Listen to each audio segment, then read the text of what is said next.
Salut mon abonné. Ouais, j'ai changé de board, ouais. Ben, je vais peut-être pas faire un vlog à chaque fois que je change de board, surtout quand je reprends systématiquement la même, c'est-à-dire une Blind 775. Mais prochainement, je vais essayer une autre marque de board, mais ça, on le verra un peu plus tard.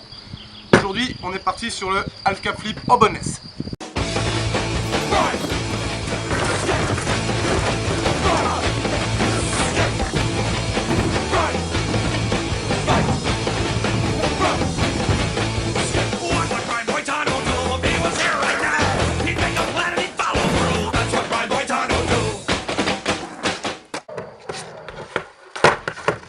Ah putain!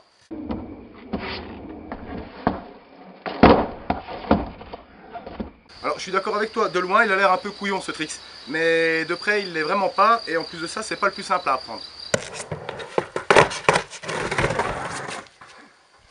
Oh la honte. Si tu veux bosser cette figure, je te conseille vivement de te munir d'un gant. Et pas un petit gant de merde, l'essaye pas comme ça à main nue parce qu'au bout de 10 répétitions, tu verras qu'il va te manquer un doigt. Donc pour toi qui habites en ville, forcément, munis-toi d'un gant un petit peu classe, tu vois, comme tu vas être devant du monde, il faut quand même... Donc tu prends un truc sobre et à la fois élégant, histoire de pouvoir envoyer chier les gens de loin. Mais quand tu verras comment il faut la choper, tu comprendras mieux.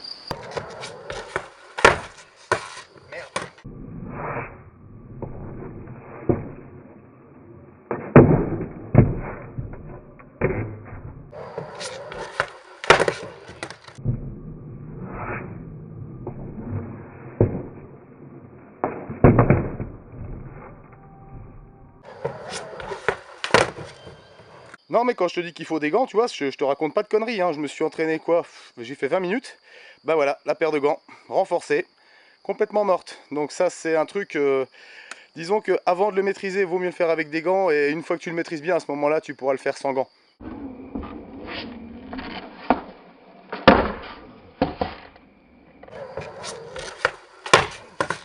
Donc tout ceci se passe bien sûr en faquille. Alors le placement des pieds, pied arrière, qui sera forcément en avant puisqu'on est en faquille, comme ceci. Voilà. Le pied avant,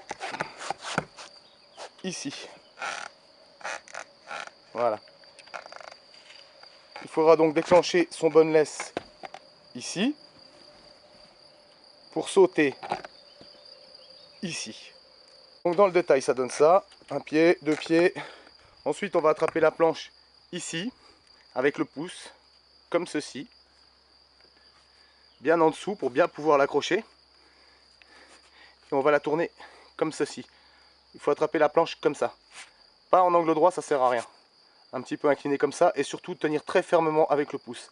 Après, si tu te sens plus à l'aise en la prenant là ou en la prenant là, libre à toi, je m'en fous. Donc il faudra commencer par attraper la planche. Ensuite, le pied du boneless, on va le poser pour pouvoir prendre l'appui pour décoller. On va décoller.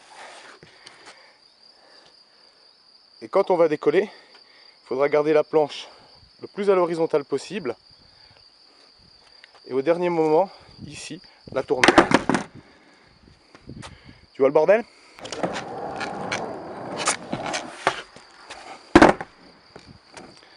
Donc ça c'est pour la gestuelle.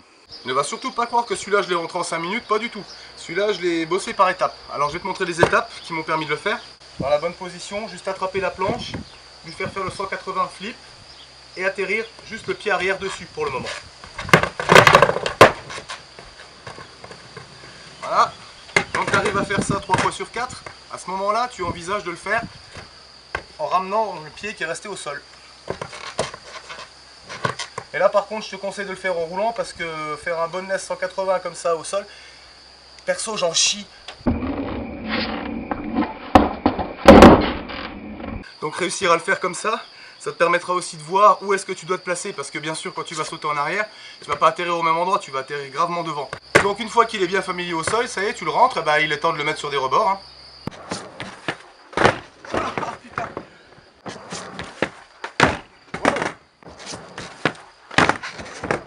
Et dernière petite astuce que je te donne pour déclencher le flip et être sûr d'être à peu près synchro dans le mouvement, c'est de déclencher ton flip quand tu es à peu près ici, après le 90 degrés, à 110 degrés, tu vois. 110 degrés seulement, tu la tournes. Parce que si tu la kicks trop tôt, elle risque de partir en double flip. Et si t'as pas déjà assimilé le simple flip, en double flip, tu vas avoir une sacrée surprise. Mais je t'en dis pas plus, il faut te laisser découvrir. Allez, démerde-toi!